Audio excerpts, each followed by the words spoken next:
I get excited and my heart's delighted and the Spirit comes over me. I know the reason. Ìkíni sí gbogbo ẹ̀yin tí ẹ̀ ń wò wá. Greetings to you, all our A sì viewers. kí káàbọ̀ sórí ètò yín. We welcome you to your program. Ẹ̀yin ò mọ̀ òtítọ́. You shall know the truth. Àkórí ẹ̀kọ́ wa ti òní. The topic for discussion today Òun náà la pè ní àdúrà ẹlẹ́ṣẹ̀. is what is termed the sinner's prayer. A rí àwọn tí wọ́n pera wọn ní oníwàásù ní òde òní. There are acclaimed preachers in our world today. Ẹ̀rí nígbà tí wọ́n bá ń ṣe àwọn ètò wọn gbogbo. When they gather for their programs, A ní ìparí àwọn ètò yìí.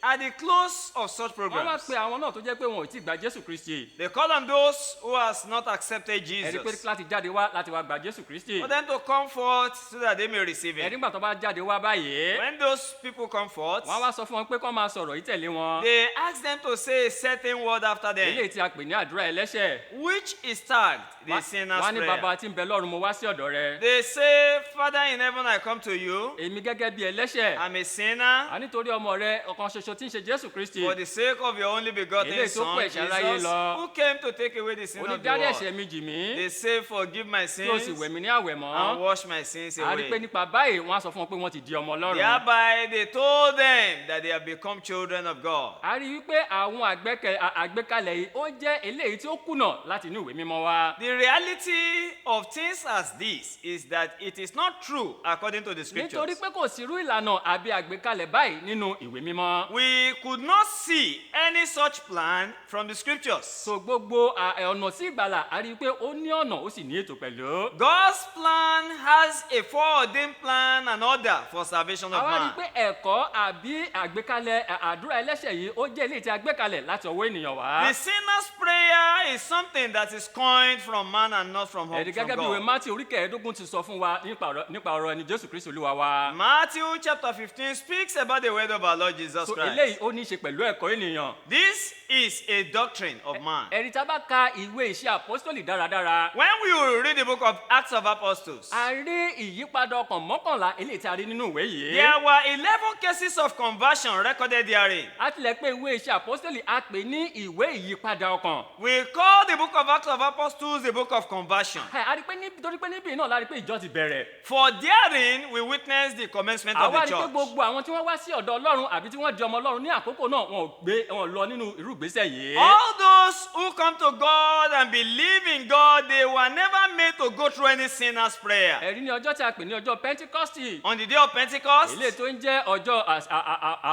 tí àwọn Júù tí wọ́n parapọ̀ láti ṣe ọdún Pentikọ́stì yìí. the Jews often come together to celebrate the feast of A Pentecost. sọ fún wa pé onírúurú àwọn èèyàn láti inú orílẹ̀-èdè wa wọ́n wá sí Jerusalem ní ọjọ́ náà. People from diverse countries under heaven gather together that day in Jerusalem. Àwa rí i pé ìlérí tí Kristi ti ṣe fún àwọn ọmọ èèyàn lẹ́yìn ìgbàsókè rẹ̀ wípé kan dúró ní Jerusalem dé wọn. A promise made by Jesus to his disciples to tarry in the city of Jerusalem. A rí i pé ní ọjọ́ náà àjọ tí wọ́n sọ pé ẹ̀mí mímọ́ tí ó bà lé àwọn àpọ́sítélì. It came to pass when the Holy Spirit Àti tí wọ́n sì descended wá upon bẹ̀rẹ̀ the sí fún onírúurú apostles. èdè sọ̀rọ̀ ní ọjọ́ náà. And they began to speak with diverse Àwọn tí wọ́n wá tongues. wá láti gbogbo ẹ̀yà orílẹ̀-èdè gbogbo wọ́n gbọ́ tí àwọn wàásù ní èdè abínibí wọn láti All ẹnu àwọn those people àpọ́sítélì. from other nations heard the apostles preach in their own language, which they have not learned. Ẹ̀rí nígbà tí wọ́n wá gbọ́ When they heard this, tí àwọn wàásù lédè abínibí wọn. seeing them preach in an unknown Wọ́n bèèrè lọ language, Pétérù àtàwọn àpọ́sítélì yòókù wípé they told Peter and the rest of the ará kí ni apostles, káwa kí ó lè ká lè di ẹni ìgbàlà. men and brethren, what shall we do? Iṣẹ́ àpọ́sítélì oríkejì ẹsẹ̀ ìkẹtàdínlógójì. In Acts of Apostles chapter 2 verse 38,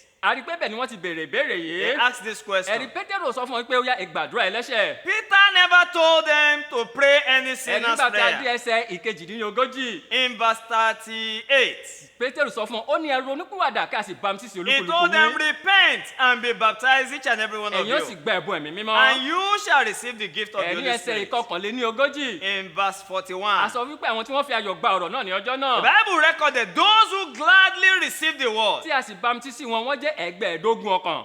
About 3,000 people were baptized that same day. nígbà tá a dé ẹsẹ̀ ìkẹtàdínláàádọ́ta. In verse a sọ 47, wípé wọ́n ní ìyìn àti pé wọ́n ní ìyìn ní ojú àwọn ènìyàn àti ní ojú the ọlọ́run. Bible recorded they were praising God and they were having favors a with rí the pé ọlọ́run sì people. yàn kún àwọn náà eléyìí tí à ń gbàlà ní And God ojoojúmọ́. continued to add the saved to the church a rí daily. ọ̀nà eléyìí tí ọlọ́run gbà tó fi ń pe àwọn èèyàn sínú agbo rẹ̀ tó sì fi ń gba àwọn ènìyàn là. That is one primary example of people being called by God into His a rí kì kingdom. í ṣe nípa àdúrà ẹlẹ́ṣẹ̀. It is not by sinners' ẹ jẹ́ prayer. ká tún wo ìyípadà ọkàn Let's mìíràn. look at another case of conversion. ọkùnrin kan wà tí a ń pè ní ìwé fara Ethiopia. There was a man called the eunuch of ó wá Ethiopia. láti Ethiopia wá sí Jerusalem láti wá ṣiṣẹ́ He sìn. came to worship from Ethiopia to Jerusalem. nígbà tá a wo iṣẹ́ apostol orí kẹjọ In Acts chapter 8, láti ẹsẹ̀ kẹrìndínlógójì sí ẹsẹ̀ kọkàndínlógójì. from verse 36 to verse ẹ̀rí 37. àsọpẹ́ pé Philippi nígbà tó tọ̀ lọ. Philip, when he had an encounter with ó this sì man, wàásù Jésù Kristi he fún. preached unto him Jesus. láti ẹsẹ̀ ìkẹtàdínlógójì. In verse 37, ẹ̀rí ìwẹ̀fà wá sọ ó ní omi lélẹ̀ ó ní kí ló ń dá mi dúró láti as ṣe they ìrìbọmi. were going, he saw a water, and the eunuch asked, "This is water. What does hinders me from being baptized?" Philippi ní tó bá gbàgbọ́ tọkàntọkàn. And Philip told him, "If you believe ó ní mo from gbàgbọ́ your pé heart." Jésù ọmọ Ọlọ́run ní í And ṣe. he said, "I believe that Jesus is the àwọn Son of méjèèjì sì God." wọnú omi lọ And Philippi sì ṣe both ìrìbọmi of them fún. went down into the water and Philippi he ò was sọ fún wípé kó baptized. gbàdúrà ẹlẹ́ṣẹ̀. Philip also never told the eunuch to pray the sinner's àtúndì prayer. àpẹẹrẹ mìíràn ẹni tí a pè ní Kọ̀lílíò. We have another example of a man called Cornelius. iṣẹ́ apostol orí ìkẹwàá. Acts chapter 10.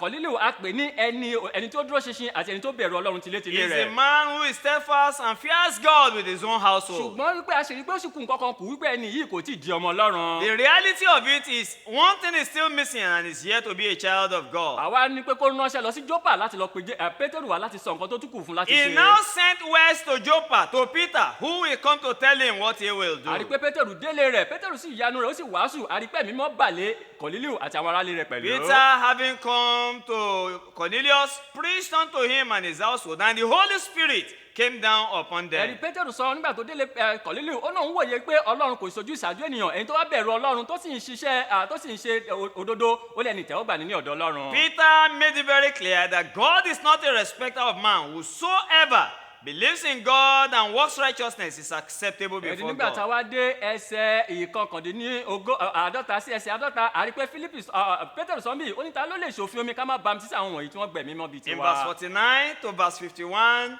Peter now said that who can forbid water that these ones may not be baptized like us? ẹ̀rí àwọn náà wọ́n gbẹ̀mí mọ́ bí àwọn They àpọ́stélì. were also received the Holy Spirit like the a sì apostles. tún wá tún ṣe ọ̀nà náà tí Olúwa gbé kalẹ̀ fún ìgbàlà ìyẹn tí a pè ní ìrìbọmi àwọn náà wọ́n tún sì lọ nínú They ìlànà also yìí. undergo the same pattern that God has laid down for the salvation of all men. a rí pé wọn ò sọ fún wọn kọ́kọ́ gbàdúrà They ẹlẹ́ṣẹ̀. were never told to take the sinner's prayer. a tún rí ìyípadà ti Saul We saw the conversion of Saul ẹni likewise. tí ó ń ṣe nínú bíni sí àwọn kìrìsìtẹ́nì tẹ́lẹ̀. One who raised persecution against nígbà tó Christians tó àkókò before. fún Ọlọ́run láti lo Paul fún iṣẹ́ ìyìnrere rẹ̀. At God's own time, when he's to use Saul for his work, ó pàdé Olúwa lọ́nà ọ̀nà he Damascus. had an encounter with the Lord in the city of Sọ́ọ̀lù Damascus. Sọ́ọ̀lù èyí ṣe tí wọ́n ṣe ń ṣe nínú bíni sí Saul, mi. why do you persecute me? ìwọ ta ni Olúwa? He asked him, who are you, ó ní Lord? èmi Kristi ẹni tí ìwọ He ń ṣe said, nínú I bíni am sí. Christ whom you persecute. kí ló fẹ́ kí n ṣe? What do you want me to ó do? ní pé kó lọ sí ìlú tó máa kàn. He asked him to go into the ó máa rí city ọkùnrin kan níbẹ̀. and he will see a man. yóò sì sọ nǹkan náà tí yóò They ṣe will fún tell him what to a sọ do. fún pé Paul kò ríran ní ọjọ́ mẹ́ta lóru àti ní He ọ̀sán. was blind for 3 days and nights àdúgbò wọ́n sì wá ń gbàdúrà. and he was praying. tó bá yẹ pé àdúrà lè gba ènìyàn láyé. If prayers alone can ó save yẹ kí man, àdúrà kó gba Sọ́ọ̀lù là. Saul should have been saved by ó yẹ prayer. kí ojú rẹ̀ là ní àkókò His náà. eyes should have been ṣùgbọ́n opened. nígbà tí Ananias dọ́dọ̀ But rẹ̀ when Ananias ó ní came, Sọ́ọ̀lù he asked Saul, Sọ́ọ̀lù kí ló dé tó ń dúró pẹ́. why do you tarry? ó ní dìde kí a bamtísì rẹ̀. Arise and be ó ní kí o baptized, sì máa ké pe orúkọ calling Olúwa. on the name of the àti Lord. báyìí pé àdúrà lè gba ènìyàn lá ní. If prayers can ó save yẹ kí man, àdúrà gba Sọ́ọ̀lù là. prayers would have saved àyàfi Saul.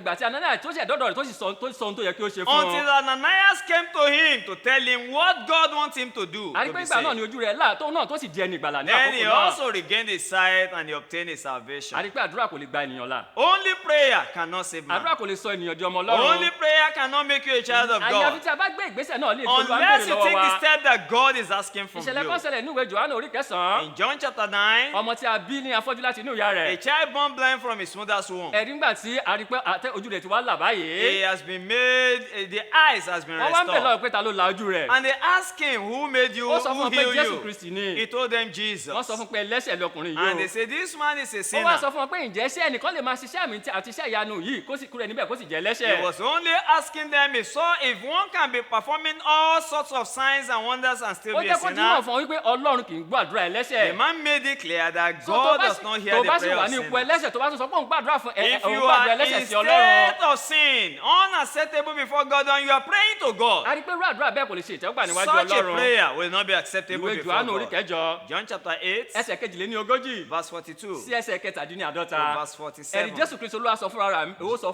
fún wa ń bẹ̀. Jesus says, ó ní tí èṣù ti bàbá yín òun ni ẹ̀yin ṣe. you are of your father the devil. ó ní pé láti ìbẹ̀rẹ̀ wá ní Sátánì ló ti ń parọ́ ló sì ti ń tanni For jẹ. from the beginning he has been the father of a rí i lies. pé gbogbo irú ẹ̀kọ́ báyìí ó jẹ́ ẹ̀kọ́ ìtọ́nijẹ eléyìí tí a gbé kalẹ̀ láti ọwọ́ ènìyàn. All sort of doctrine like that of the sinner's prayer are adulterated doctrine from tó bá man. jẹ́ pé irú ọ̀nà báyìí náà ló sọ wípé ó fi di ọmọ Ọlọ́run a rí i pé ó tún sì kù nǹkan kù ó sì kù If that is the nǹkan way you claim to be a child of God, then you still lack yóò máa something. ṣe nígbà náà nígbà tí Kristi yóò dé Kristi yóò sọ fún ọ pé kúrò lọ́dọ̀ mi kò It mọ̀ will rí. be too late if Christ comes because he's going to tell you, I ó know dára you kí o not. kúrò nínú inú àgbékalẹ̀ àti ẹ̀tàn bẹ́ẹ̀ láti wá sí ọ̀dọ̀ Kristi ní àkókò Why yìí. not leave such establishment and come unto Jesus Kristi today? sọ nínú ìwé Mark orí 19 ẹsẹ̀ In 19. Mark chapter 16 verse 16, lẹ́yìn tó ti rán àwọn ọmọ rẹ̀ wípé ẹ lọ wàásù ní gbogbo after ayé. having commanded the disciples to go into the ó world ní ẹni to tó preach, bá gbọ́ tó bá sì he gbàgbọ́ tí a bá says, baptisi he rẹ̀ who believes and is ó ní baptized yóò là shall be saved. ó ní ṣùgbọ́n ẹni tó bá kọ̀ yóò But those jẹ̀bi. who reject it a ní shall be gbogbo condemned. nínú Bíbélì a ò rí bíkíbi tí a ti gbàdúrà ẹlẹ́ṣẹ̀ fún There ìgbàlà was ọkàn no ènìyàn. place in the Bible where there was a sinner's prayer for this conversion tó of bá ń fẹ́ men. ìgbàlà fún ọkàn rẹ If you want lónìí salvation for your o ní soul, láti wá sí ọ̀dọ̀ you have to Jésù come unto láti Jesus. gba ìyìnrere yẹn to gbọ́. hear the gospel, àní ìyìnrere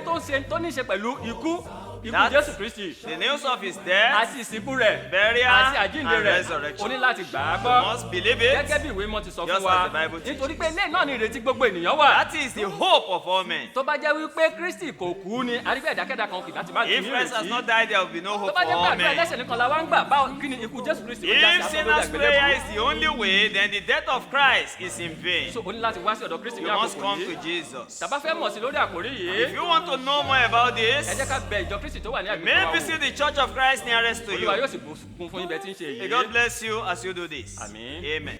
Sing the harmony. Our fans walk down in the streets of gold, in the golden avenue. And clap my hands and praise the Lord and shout all over heaven. When I hear the word and my heart is tear to tear, joy comes to my eyes. It doesn't bother me if the tears you see are happy man am I. I know the Lord above is looking down in love, He's watching everything.